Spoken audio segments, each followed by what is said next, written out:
sekalian yang seiman dan yang seagama, maka hari ini tanamkanlah rasa cinta kita kepada Rasulullah. Tidak mungkin kita menjadi orang-orang yang sukses di hari akhirat. Tidak akan mungkin kita menjadi orang-orang yang bahagia kalau kita tidak mencintai Nabi kita, Nabi Muhammad SAW. Tidak mungkin kita menjadi orang-orang yang akan tenang di hari akhirat kalau kita tidak menanamkan rasa cinta kita kepada Nabi kita, Nabi Muhammad SAW. Karena manusia yang bahagia yang sebenarnya adalah manusia yang sukses di hari akhirat. Hanya dengan jalan mencintai Rasulullah, jalan salah satunya kita menjadi manusia-manusia yang sukses, menjadi manusia-manusia yang bahagia. Makanya Rasulullah SAW pernah berkhutbah. Tiba-tiba datanglah seorang lelaki bertanya, "Ya Rasulullah, mata sa'ah? Kapan datangnya kiamat ya Rasulullah?" Kemudian Rasulullah berbalik bertanya, "Wahai lelaki, maza adata? Apa yang kau persiapkan untuk datangnya hari kiamat?" Maka ini membuktikan bahwa hana perlu ditanya uronyo tak berpikirnya kiamat, hana dek kematian akan datang kepada kita.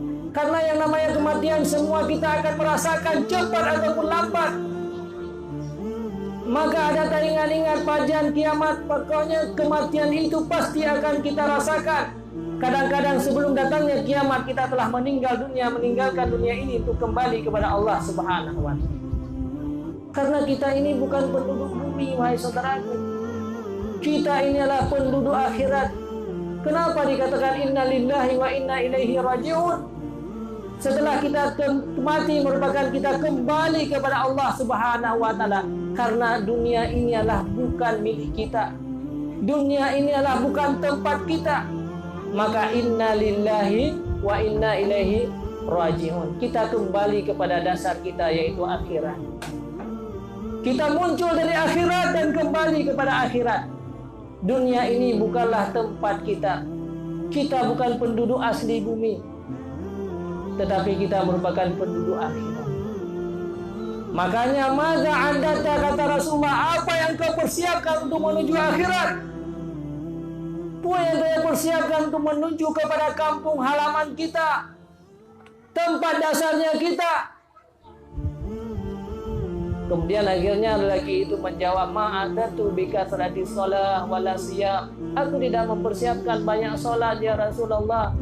Aku tidak mempersiapkan banyak berpuasa.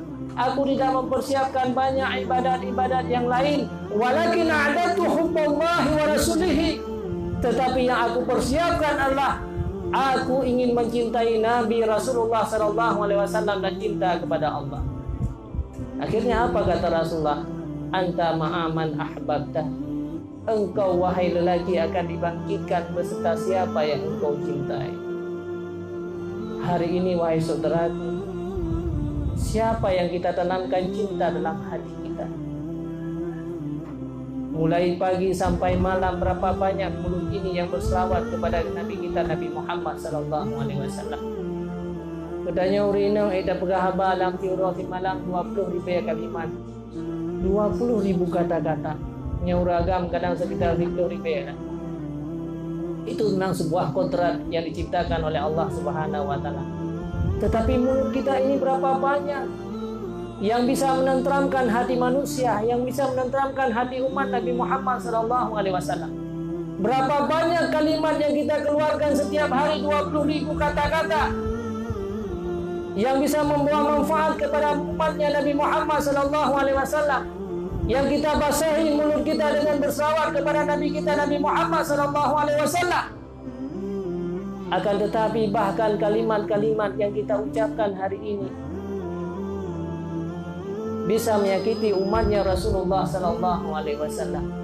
Mulai jaga tinggal sampai tinggal kembali. Kadang-kadang banyak umat-umat Nabi Muhammad yang tersakiti akibat daripada mulut-mulut kita. Banyak umat-umat Nabi Muhammad kadang-kadang mereka tidak tertidur akibat daripada perkataan dan omongan kitanya. Maka semua kejahatan-kejahatan itu memang kita tidak pernah menghitung. Semua pun yang kitanya ucapkan tidak pernah kita menulis. Bahkan tidak pernah kita teringat. Tetapi banyak di antara umat Nabi Muhammad di akhir zaman, mereka hanya mengingat nilai-nilai ibadah mereka. Haji saya sudah 5 kali, umrah berkali-kali setiap tahun, puasa juga tidak pernah tinggal.